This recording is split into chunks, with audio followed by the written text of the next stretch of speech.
पुत्रांस्ते बहुवयसो बहून् किमज्ञान् एकं वा लघुवयसं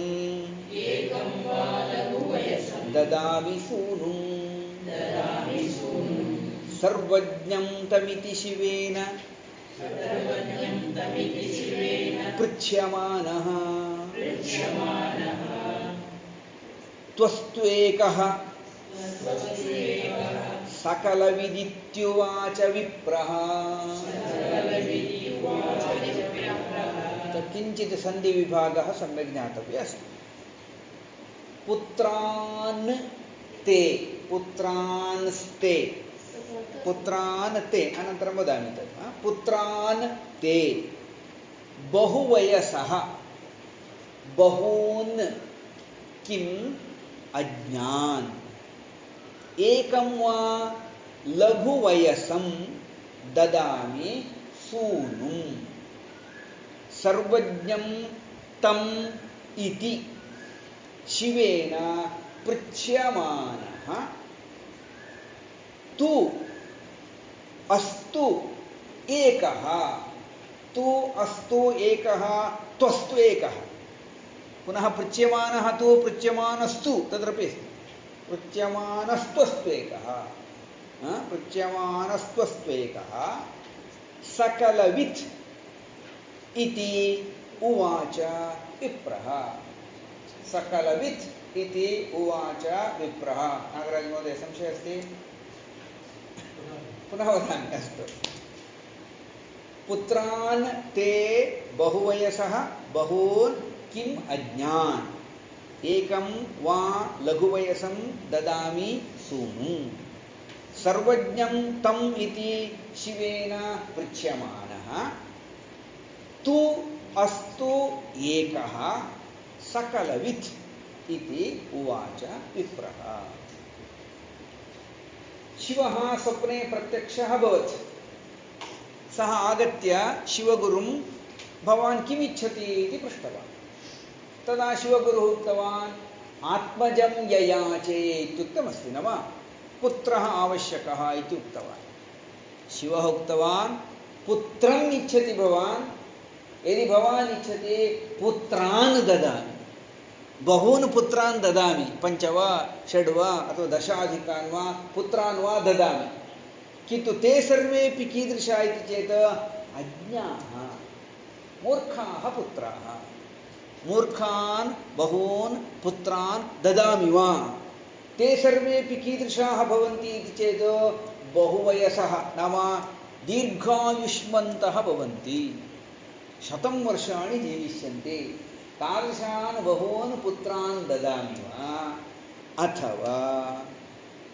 लघुवयसं नाम अल्पायुष्कमेव एकं पुत्रं ददामि वा किन्तु सः पुत्रः कीदृशः भवति सर्वज्ञः भवति सर्वं जानाति तादृशः सर्वज्ञं किन्तु अल्पवयस्कम् एकं पुत्रं ददामि वा अथवा दीर्घायुष्मतः बहून् मूर्खान् पुत्रान् ददामि वा भवतः एव निर्णयः करणीयः इति शिवः तम् उक्तवान्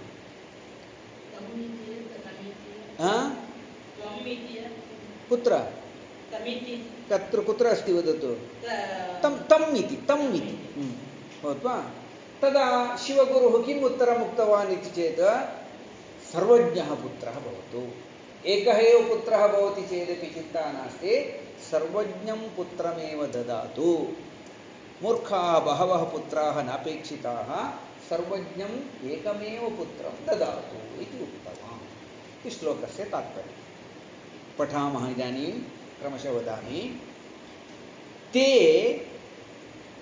बहुवयसः अज्ञान् बहून् पुत्रान् ददामि ते नाम तुभ्यं पुत्रान् अहं ददामि ददामि नाम दद्यामि इत्यर्थः कोडले इत्यर्थः किमिति चेत् बहुवयसः अत्र बहुवयसः नाम दीर्घायुष्मतः तो दीर्घायुष्कान् बहून् अज्ञान् पुत्रान् ददामि किम्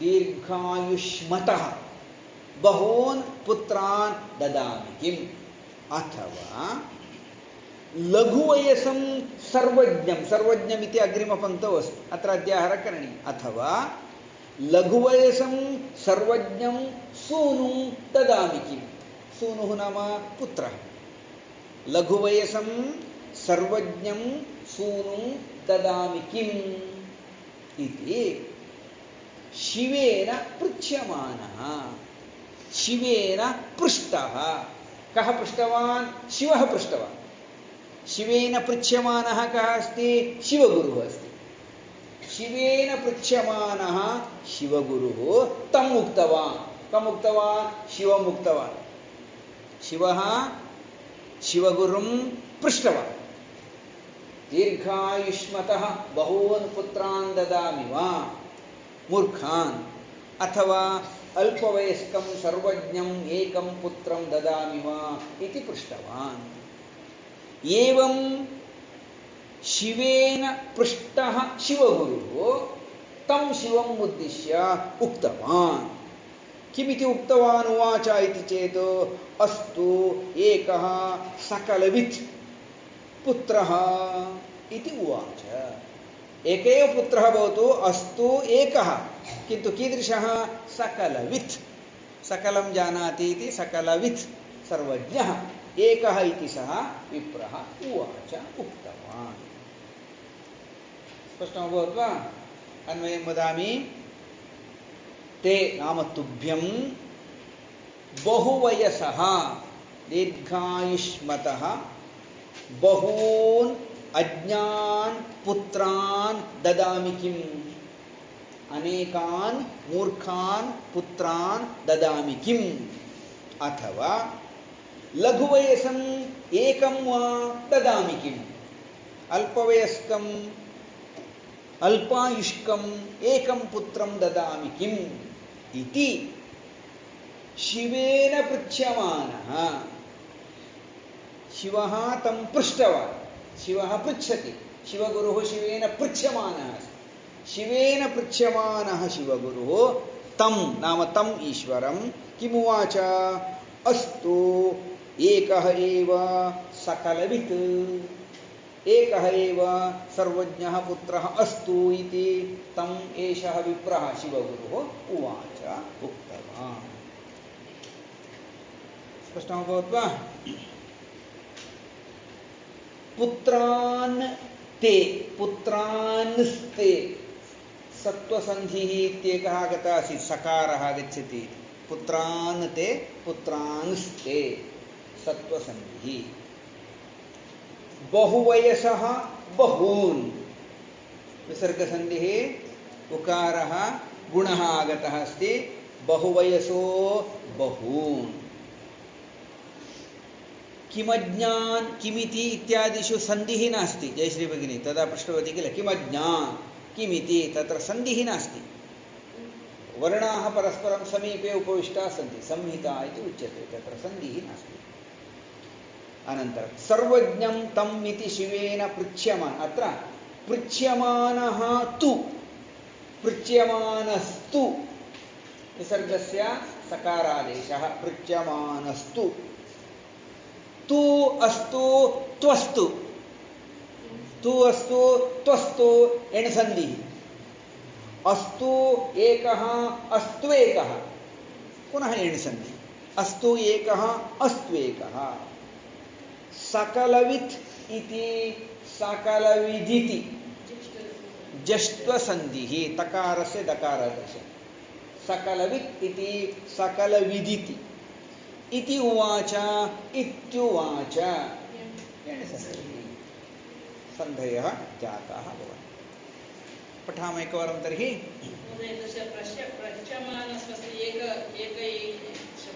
पृच्छ्यमानः एक एव शब्दः पृच्छ्यमानः पृच्छ्यमानः तु अस्तु एकः पृच्छ्यमानः प्लस तु प्लस अस्तु प्लस एकः पठामः एकवारं तर्हि पुत्रांस्ते बहुवयसो बहून् किमज्ञान्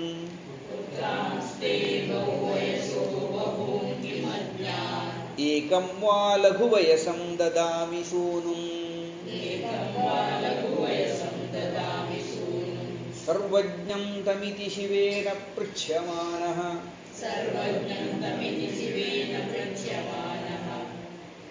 त्वस्त्वेकः सकलविदित्युवाच विप्रः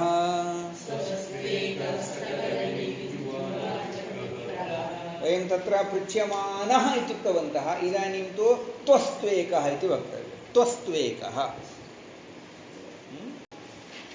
शीघ्रं ते भवतु तथा गृहं व्रजेति प्रीतेश प्रतिवचनात् मुदा बुबोध स्वप्नं तं सपदि वधूं वदन् गृहं स्वं संतुष्टो युवतियुतः समाजगाम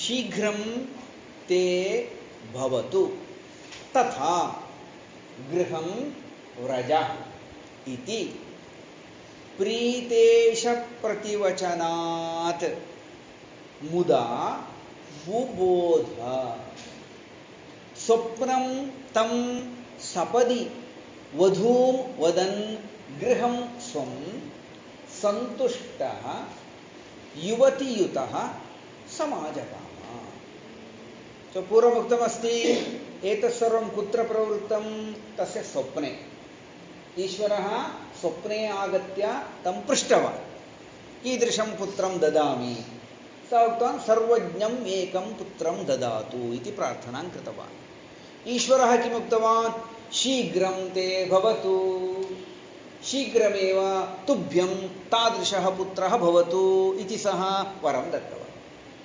शीघ्रं ते नाम तुभ्यं शीघ्रं तुभ्यं तथा भवतु नाम तथा एव तादृशः एव पुत्रः भवतु गृहं व्रज इदानीम् अत्रैव स्थित्वा मूलफलादिभक्षणं करणीयं नास्ति भवान् गृहं गच्छतु शीघ्रं तादृशः पुत्रः भवतु त्वं शीघ्रं गृहं व्रज इति प्रीतेश प्रतिवचनात् यः ईशः प्रीतः अस्ति सन्तुष्टः अस्ति तस्य तद् प्रतिवचनम् ईश्वरस्य प्रत्युत्तरमासीत् ईश्वरस्य वचनमासीत् अतः प्रीतेश प्रतिवचनात् सः मुदा बुबोध बुबोध नाम निद्रायां किल स्वप्नं दृष्टवान् जागरितः सन् स्वप्नं न दृष्टवान् वयं बहवः कदाचित् जागरिताः सन्तापि स्वप्नं पश्येम किन्तु सः निद्रायां स्वप्नं दृष्टवान् आसीत् इदानीं सः मुदा सन्तोषेण बुबोध जागरणं प्राप्तवान् स्वप्नावस्था आसीत् इदानीं सः जागरणं प्राप्तवान् मुदा सन्तोषेण मुत् इति शब्दः अस्ति तृतीया एकवचनं मुदा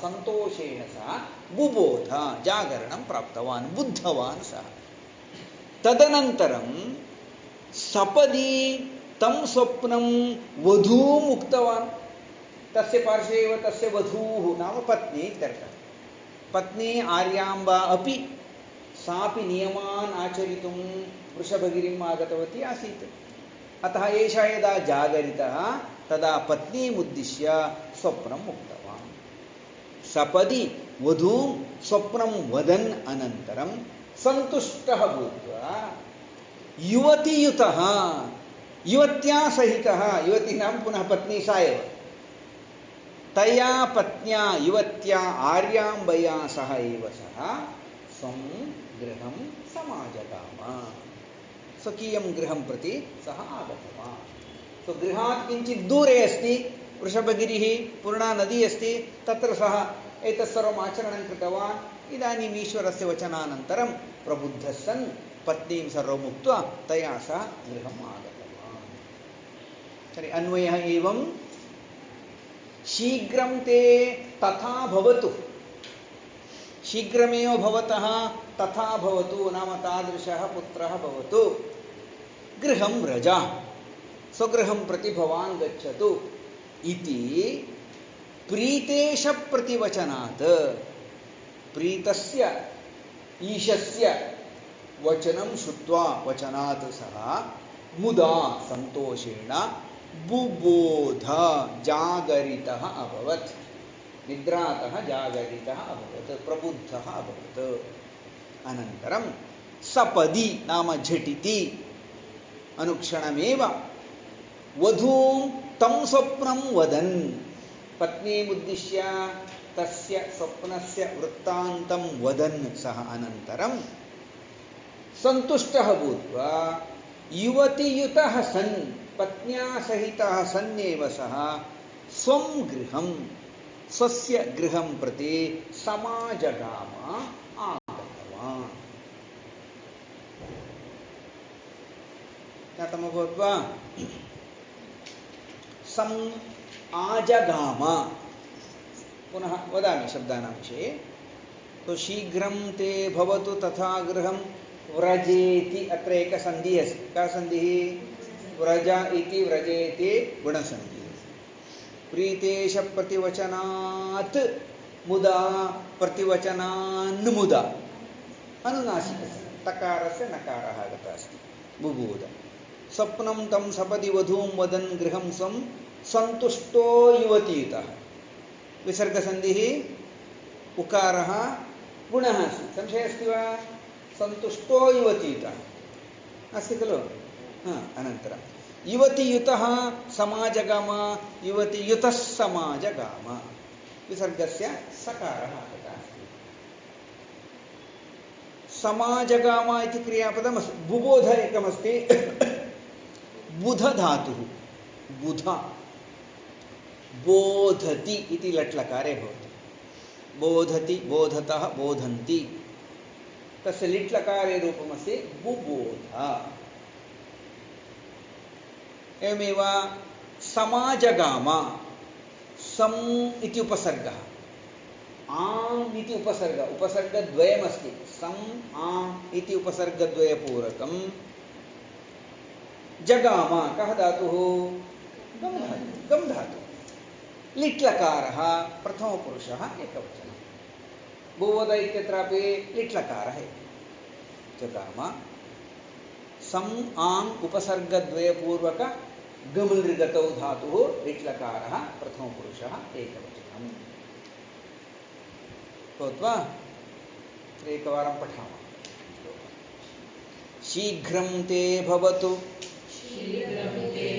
तथा गृहं व्रजेति, प्रीतेश प्रीतेश प्रतिवचनान् मुदा बुबोध,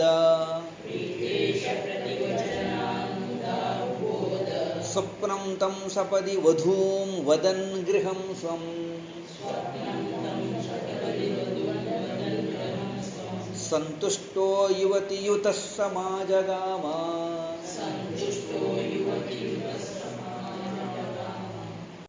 साफल्यं कृततपसो विधातु कामः, सद्विप्रान् बहुरुचि भोजयाञ्चकार, सद्भक्त्या तदशित शेषभोक्तृभर्तुः, शिष्टं सान्वशितवती दधार गर्भं, साफल्यं कृततपसः विधातु कामः, सद्विप्रान् बहुरुचि भोजयाञ्चकार, सद्भक्त्या तदशितशेषभोक्तृभर्तुः, शिष्टं सा अन्वशितवती दधार गर्भं। पदविभागे कोऽपि क्लेशः नास्ति। एतावन्ति दिनानि शिवगुरुः तपः आचरितवान् आसीत्। शिवः प्रत्यक्षः अभवत्, वरं दत्तवान् अस्ति। अपि तपसः साफल्यं साधनीयं। कदा साधितं भवति? यदा पुत्रः जायते तदा। अतः कृततपसः साफल्यं विधातु कामः। कृतस्य तपसः सफलतां प्राप्तुम् इच्छुकः सः। कृततपसः साफल्यं विधातु कामः। कृततपसः साफल्यं विधातु कामः सः। सः नाम कः? शिवगुरुः। सः इति अत्र नास्ति, सः। तदर्थं सन्तोषः अभवत्। अन्यान्यपि कार्याणि कारणीयानि। कानि कार्याणि? स प्रथमं कार्यं कृतवान्, सद्विप्रान् बहुरुचि भोजयान् चकार। कांश्चित् विप्रान् ब्राह्मणान् गृहं प्रति आहूतवान्। आहूय तेषां कृते बहुरुचि भोजनं दत्तवान्। अत्यन्तं रुचिकरं भोजनं दत्तवान्। बहुरुचि भोजयान् चकार नाम भोजितवान्, भोजनं दत्तवान्। सद्विप्रान् गृहमाहूय अत्यन्तं रुचिकरं भोजनं तेभ्यः दत्तवान्। तदनन्तरं सद्भक्त्या तदशितशेषभोक्तृभर्तुः शिष्टं सा अनु अशितवती। क्रमः कः इति चेत् ब्राह्मणान् सर्वान् गृहमागत्य आहूय तेभ्यः भोजनं ददाति। अनन्तरं ते भोजनं यत् कृतवन्तः तत्र शिष्टं, तत्र शिष्टं नाम तेषां पर्णे शिष्टम् इत्यर्थः नास्ति। ब्राह्मणानां निमित्तं यत् कृतमासीत् तेभ्यः सर्वं परिवेश्य इतोपि शिष्टं यदस्ति तत् तदशितशेषम्, अशितं खादितं, तदशितं तैः खादितं यदस्ति ततः शिष्टं, तदशितशेषं यदस्ति तद् कः खादितवान्? शिवगुरुः खादितवान्। सो तदशितशिष्टशेषं भर्ता भुक्तवान्। भर्ता नाम कः? शिवगुरुः। तो शिवगुरुः ब्राह्मणेभ्यः भोजनं सर्वं परिवेश्य शिष्टं यदस्ति तद् सः भुक्तवान्। अनन्तरं ततः शिष्टं पत्युः भक्षणानन्तरं शिष्टं यदस्ति तद् शिष्टं सा अनु अशितवती, अनुसृत्य सापि सेवितवती। तो साम्प्रदायिकेषु गृहेषु इदानीमपि कुत्रचित् सः क्रमः भवति। पत्नी भोजनं करोति कुत्र इति चेत् पतिः यत्र भोजनं कृतवान् तस्मिन्नेव पर्णे सापि भोजनं करोति। सोऽपि यदा भोजनं करोति भोजनस्य अन्ते किञ्चित् तथैव शिष्टं स्थापयति। पत्नीशेषः इति वदति। पत्न्याः निमित्तम् इति किञ्चित् स्थापयति सः, पत्नी तद् खादति। एवं कश्चन क्रमः अत्यन्तं साम्प्रदायिकेषु आसीत्। अतः भोक्तृभर्तुः शिष्टं सा अनु अशितवती, अनुसृत्य सापि खादितवती। तर्हि क्रमशः शिवगुरुः विप्रान् गृहं प्रति आहूतवान्, रुचिकरं भोजनं तेभ्यः दत्तवान्, भोजयामास। तदनन्तरं तदशितशेषं तैः यत् खादितमस्ति ततः शिष्टमिदस्ति तद् सः भुक्तवान्। पतिः एवं यद् भुक्तवान् ततः शिष्टमिदस्ति तद् सा आर्याम्बा अनुसृत्य अशितवती। तदनन्तरं गर्भं दधार, गर्भं कृतवती। तर्हि अन्वयः कृततपसः साफल्यं विधातु कामः। कृतस्य तपसः सफलतां प्राप्तु कामः। तादृशः सः शिवगुरुः सद्विप्रान् उत्तमान् ब्राह्मणान् बहुरुचि अत्यन्तं रुचिकरं यथा स्यात् तथा भोजयाञ्चकार, भोजितवान्।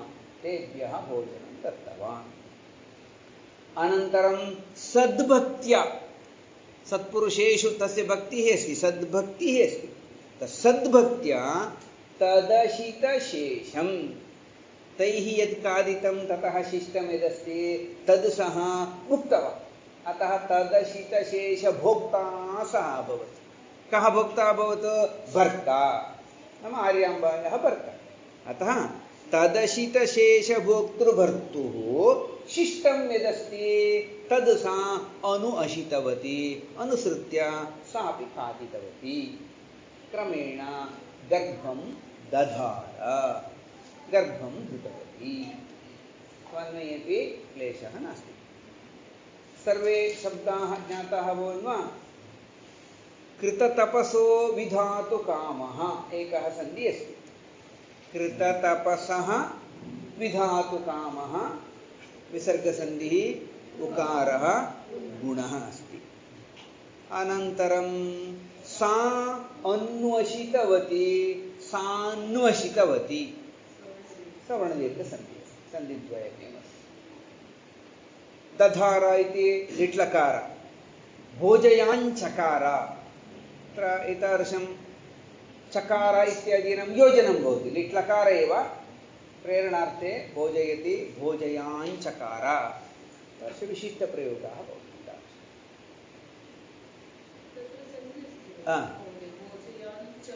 हाँ सन्धिः अस्ति किन्तु भवतां तत् सन्धिविभागत्वेन न आवश्यकं भोजयाञ्चकार इति एकमेव पदम् अतः न आवश्यकं लिट्लकार सोऽपि लिट्लकार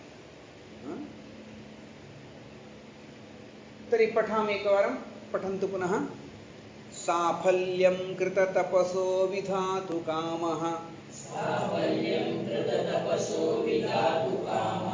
सद्विप्रान् बहुरुचि भोजयाञ्चकार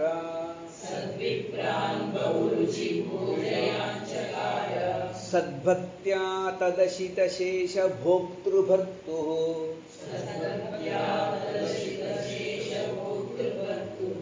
शिष्टं सान्वशितवती दधार गर्भम्